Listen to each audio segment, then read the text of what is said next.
Hey y'all, I'm gonna be reacting to Sonny Boy episode 11. I will be watching it from Funimation's website, and I'll be starting a reaction in 1, 0, and go. Oh hell yeah. I love like little dan dan dan dan noise that Funimation site makes.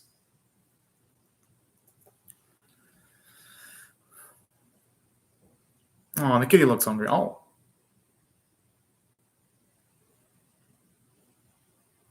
Oh. I wonder if that little neat trinket has something to do with their past.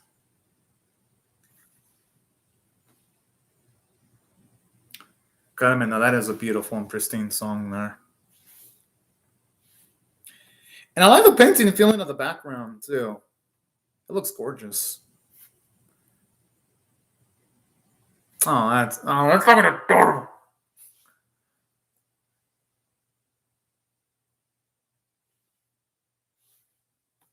You know, over the last few weeks, I'm actually liking the relationship that Nagata and Mizo have been building up over the last few weeks, actually. That was so cute seeing the cats playing tease with each other there.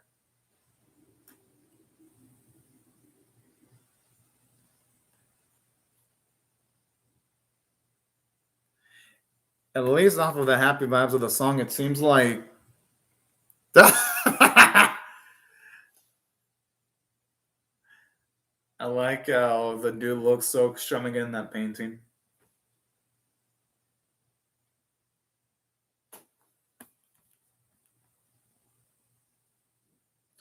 No, this is the nice type of wholesome vibes I can get behind when it comes to this scene. Aww. So it looks like they did know about the passing of our girl there.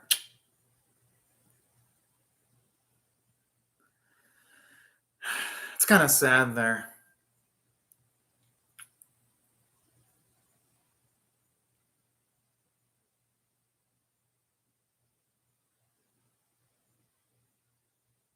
I love how the cats are polite and they're waiting. And I love it too. You can see how much she's bonding with the other kittens too. Hey, I'm not gonna blame him for feeling that way. I mean, he just lost one of the people that had faith in him from the very get go.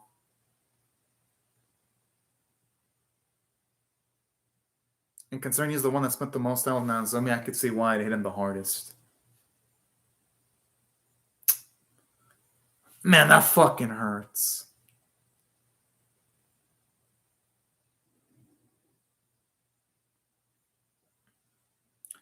But yeah, that's how you can tell how much of a great friend Mizo is there, though.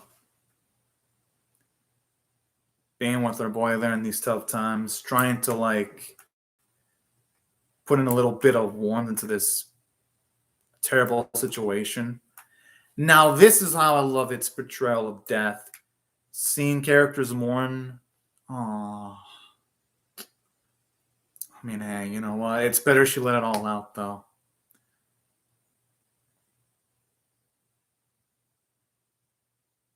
And I love how here you can see the amazing storytelling because you don't see them trying to convert each other, but you see them there just trying to be there for each other. Now that really gives that scene a lot of strength there. And sometimes it's really the only thing you can do when you lose someone. They have to. Because that's what Nozomi would want them to do, to continue on living, on trying their best. I'm assuming that's our.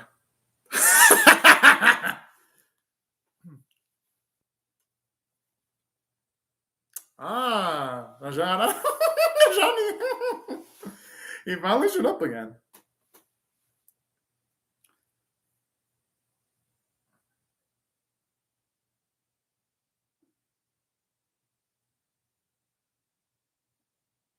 Huh?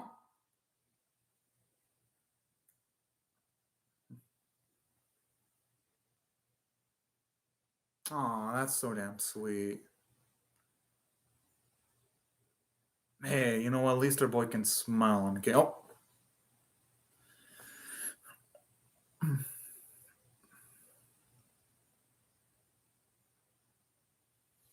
shit! I wouldn't have minded seeing a few episodes of what he was doing off screen.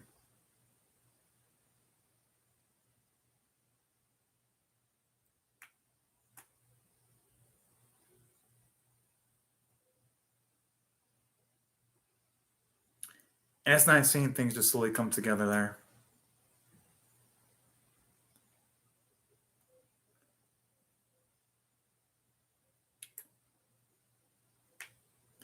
And I love seeing bits like this too, where you see Mizo trying to comfort others too, like our canine too. That's nice because you gotta remember that shows you how much of a long way Mizo's come, coming from one that didn't want to have much to do with other people to now comforting other people shows you a lot of growth for her.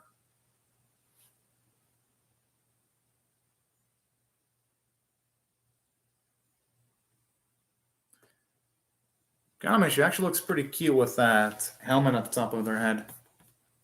I ain't gonna lie.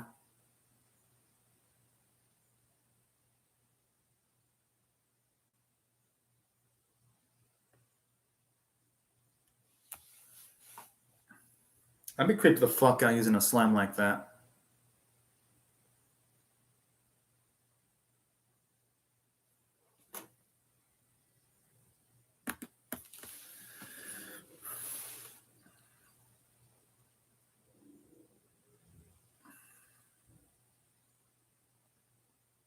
Although, what I get a feeling like at any moment things can go completely wrong for them.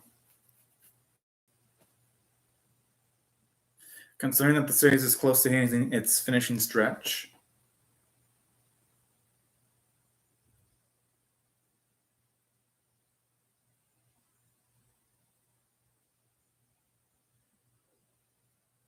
No, I wouldn't blame him. It's gonna give him closure. Oh no. What the?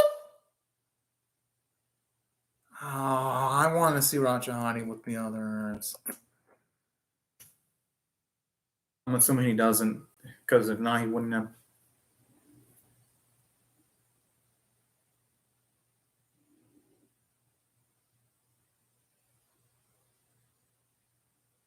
Oh.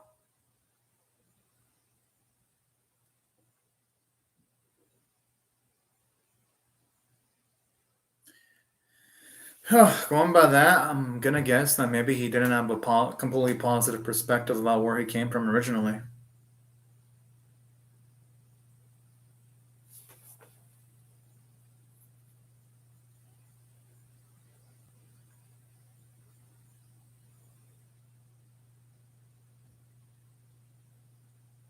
Hmm.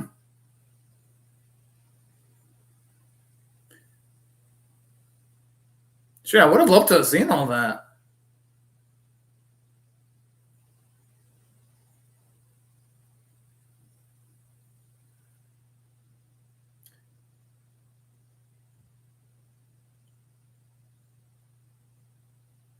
I wonder if that female student has. I wonder if it's. Hmm. Hmm.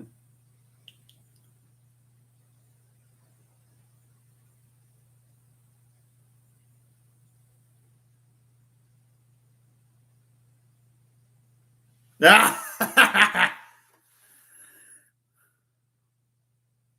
Well, yeah, I mean, sometimes I do say, oh, love can make you not see the details of certain things. That's why they do call it love sickness.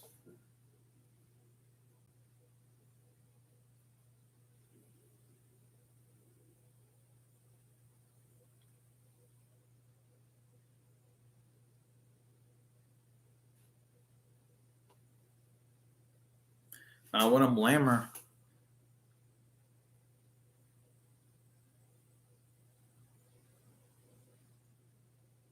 Okay, that's fucking creepy.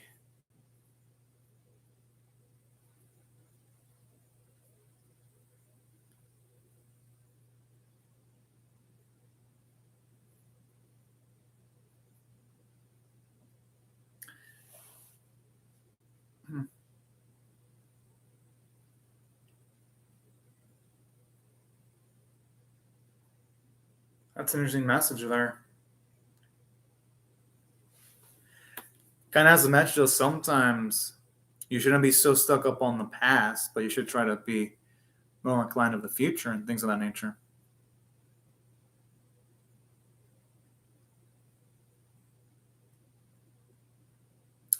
That's a good point. They haven't really completely discussed the mechanics of death yet in the Isekai world.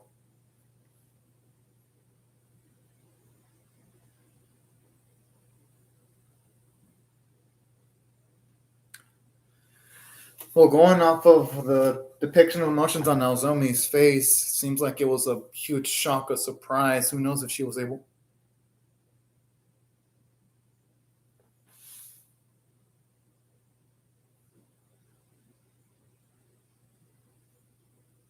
Maybe a gut feeling?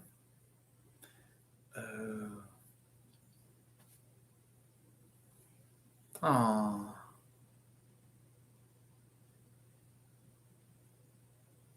I like that. At least it's showing you that the cats, they made him relevant to one of the previous episodes, and now they put him into grandiose, more grand relevance in this episode. Now, that's some damn good writing.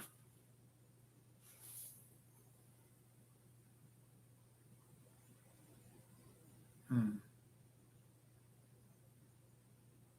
That sounds like a terrible world to live in, though. Yeah. Really? Okay, then.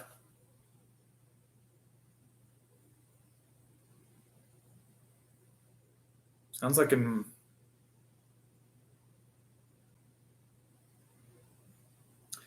That's a good point.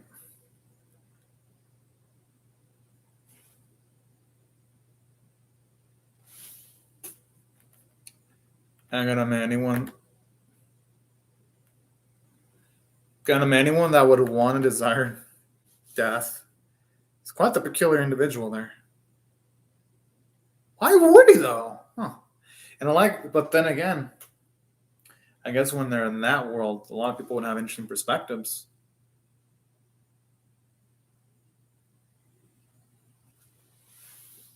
Jeez.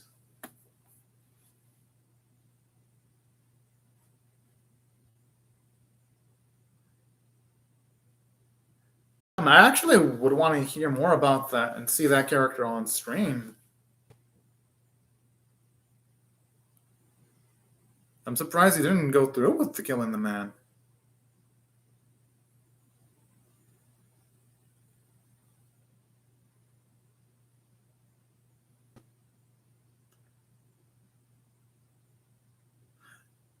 Oh, talk about things getting absolutely dark there.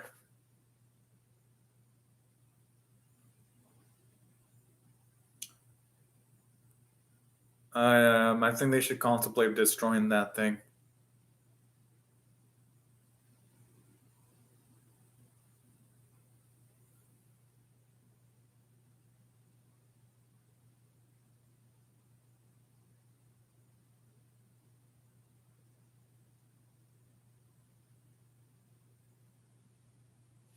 Makes sense. I mean, anyone that would want to off themselves would probably lose most of their desires at that point.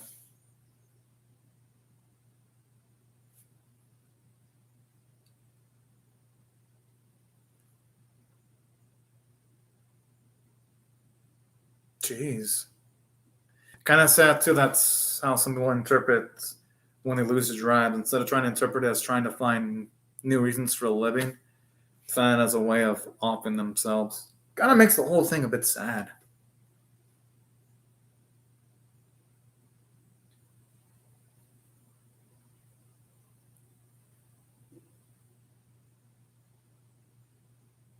Hmm.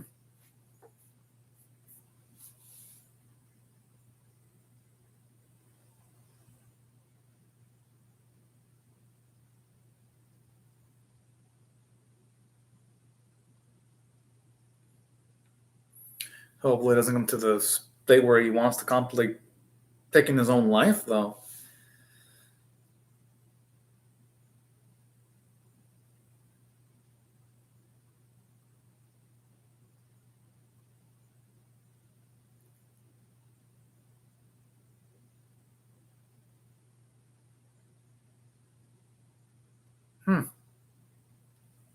That's quite the nihilistic perspective there.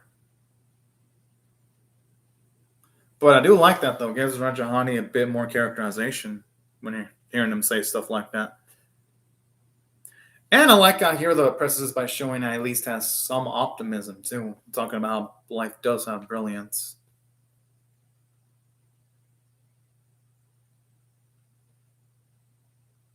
Showing that he's not completely nihilistic.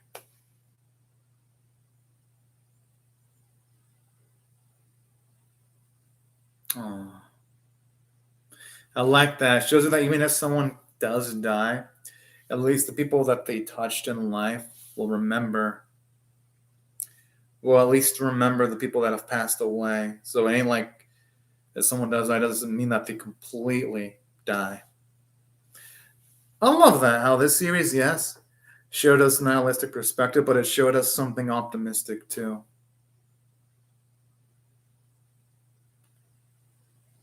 So a bit of balanced writing there, if you ask me.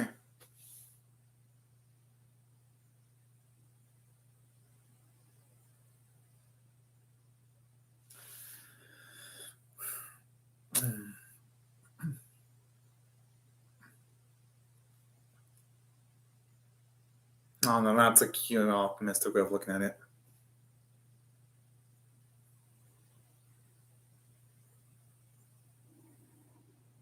Yeah, it could be like you never had those experiences with Naozomi.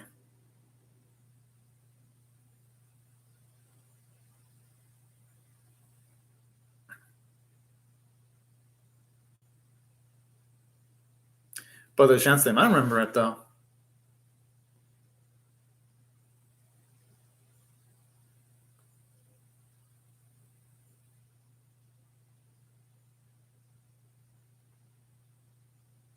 Aw.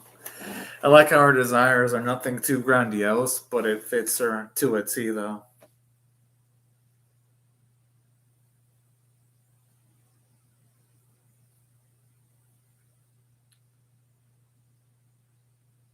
Hmm.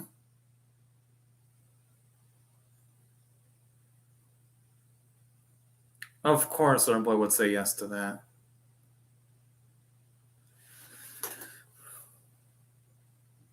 We all know Naga knows the answer to that. That doesn't have to do with anything. They can still be friends though. Whoa.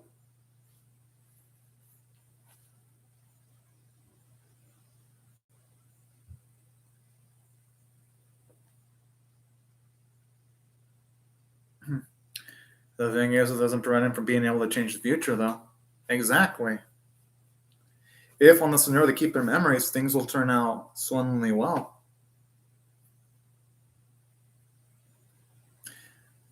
But I like the perspectives though. It makes sense that some people would be negative and positive.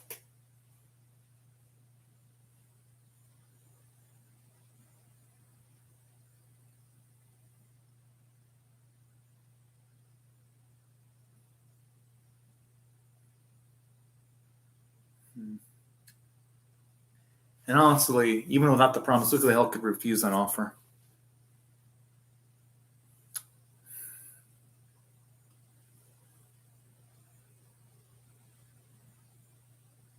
I gotta admit, that makes Nozomi stuff a little bit sadder there.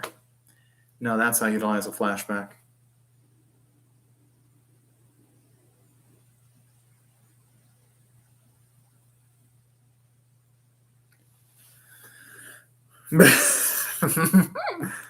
Hmm. Hmm.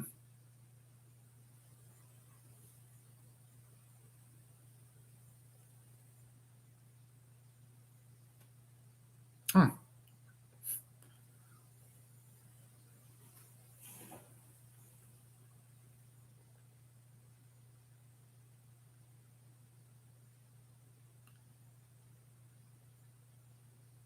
But they can probably change themselves, though. That's the thing. Hmm. It looks beautiful. I'm actually impressed that the hand drew the thing shuttle too. I mean, the rocket.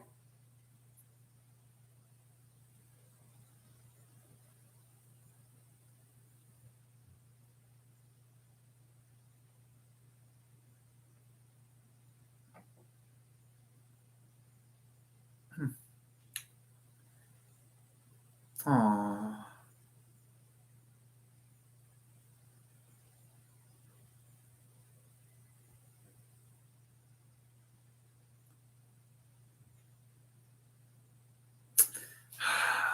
Damn, that is rough.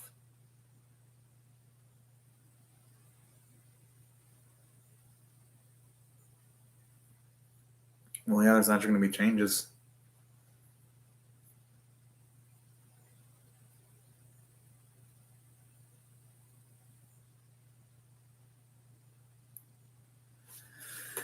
And I like that little subtle bit that we can see how worried Mizo is.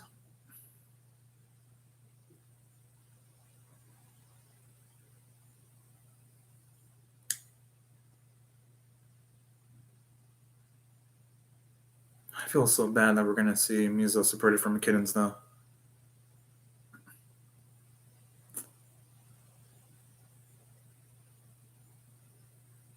Yamamiko was really, truly a bro.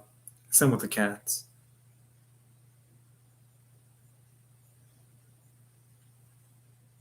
Yeah, our girl had to leave the nest eventually, though.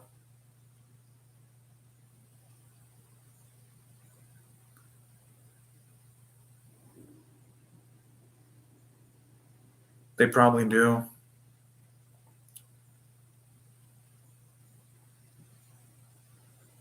She definitely will. Oh, you can see how much Sakura already misses Mizuo. That hurts to see right there.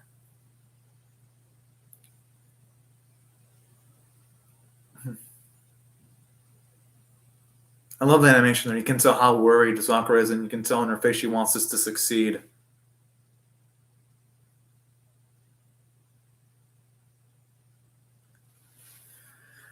All right, it's showtime.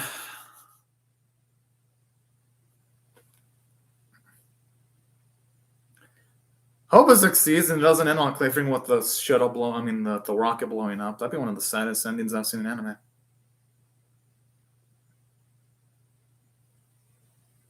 I mean, Raja Hami did it a lot, so.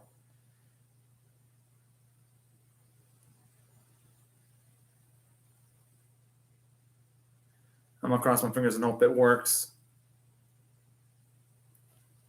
That's a cute little gift there. Look. Oh.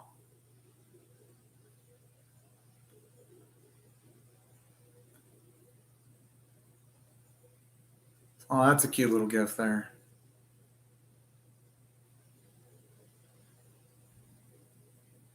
Oh, that's cute.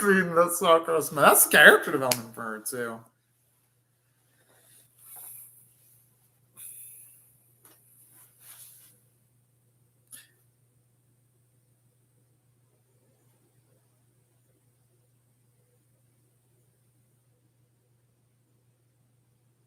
God, I mean, that is some damn good animation too.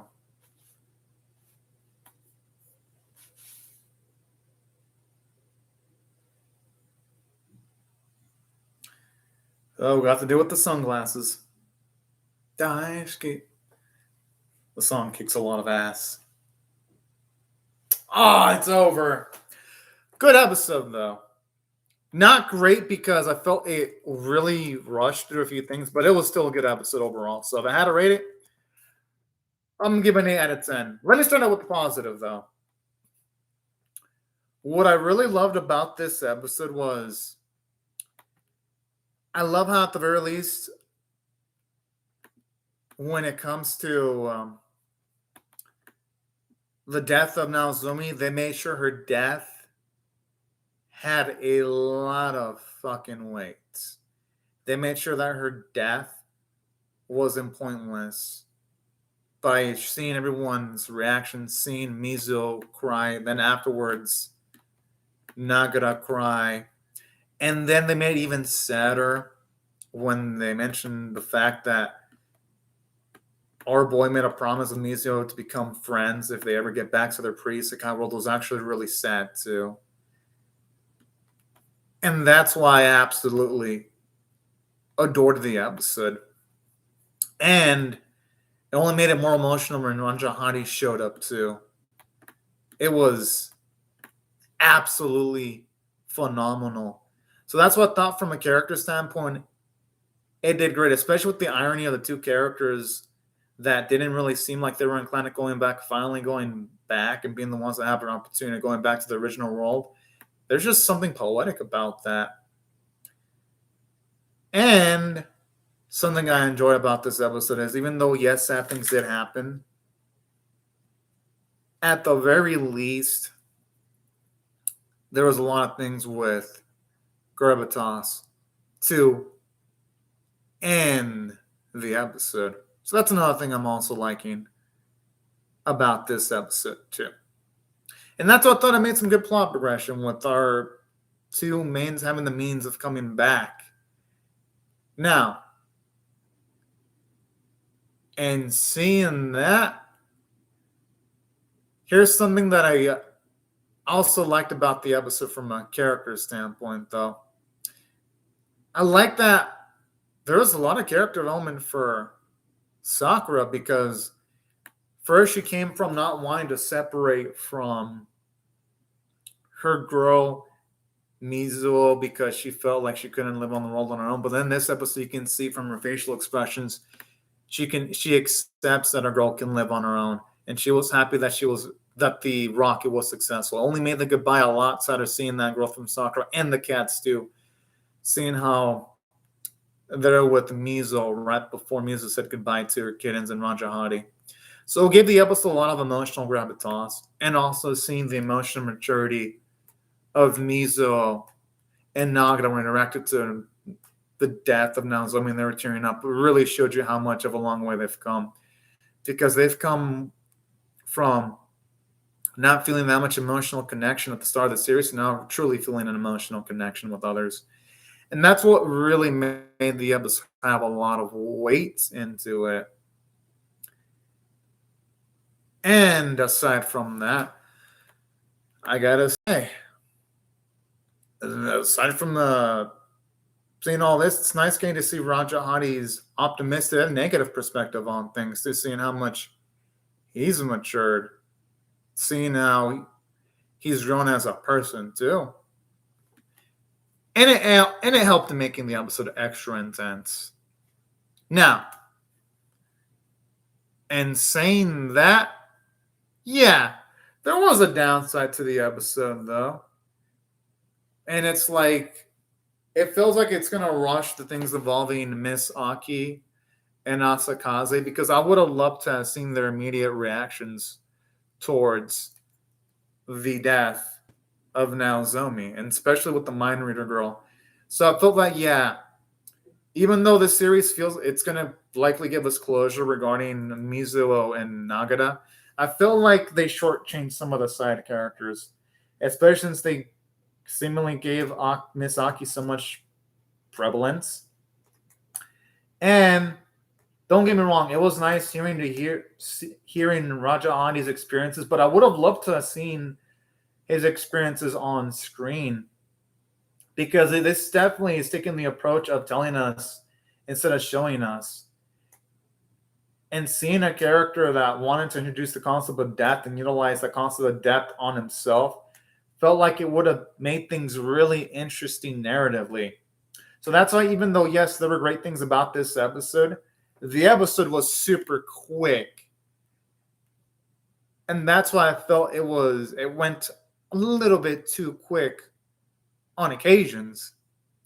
But in saying that, though, the episode did so great from an emotional standpoint, where I gotta say, for the most part, the script had way more positives than negatives, and to the point where I gotta give it an 8 out of 10 regardless.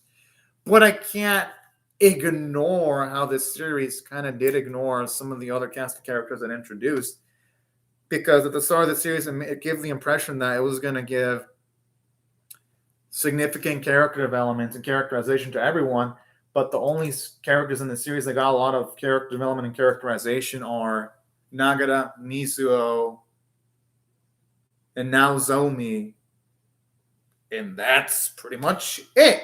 Just to those three characters. So that's why I felt the episode's pacing was a little bit abrupt for my liking.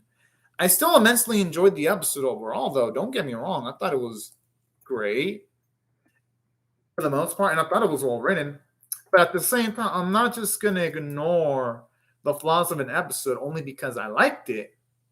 So that's what I thought from a character and story standpoint. For the most part, it did really good, but it wasn't without flaws. Still enjoyed it overall, though. Now, aside from the other elements, the animation quality was great. You can definitely tell that the animators went to work, like with the sequences where our mains were crying. It really got to me, actually. It only hit harder that death of our girl and just made it all the sadder with Naozumi's passing. So I'll give the episode credit for that. And aside from that, I am impressed they actually hand drew a Rocky. That's the type of detail you rarely see in anime nowadays. So I gotta give it my absolute respect visually on that. The voice performances are amazing, especially both Naozomi. I mean, not Naozomi. I meant to say Mizuo and Nagata's voice performance. You can tell they went to work because it sounded like they were legitimately crying and tearing up. So that's where I gotta give my absolute respect to the staff involved in the series. And the artwork was absolutely gorgeous, and the music was great. They definitely inserted the ED of the series pretty damn well in the closing bits of the episode. And that's why I thought the episode was just absolutely good. But yeah, definitely though, when it comes to episodes like this, it's kind of makes it feel like the series should have been a 2-course series though. Like it feels like this series kind of just feels at times like the series was meant for like 24 episodes and it just had to be cut down. Which is a shame because I would have enjoyed going through 24 episodes of Sonny Boy. But regardless, this episode was good and I ain't gonna deny it. But anyways, y'all, these are my thoughts on the episode. I would really love to hear your thoughts on how I feel about my reaction or the episode itself in the comment section below. Hope y'all rate the video, share it, comment, or subscribe because in a few minutes I'll be reacting to Scarlet Nexus episode 13 in around 3 to 8 minutes, hopefully. But anyways, y'all, thanks for watching my video and have a fantastic day, everyone. Bye-bye.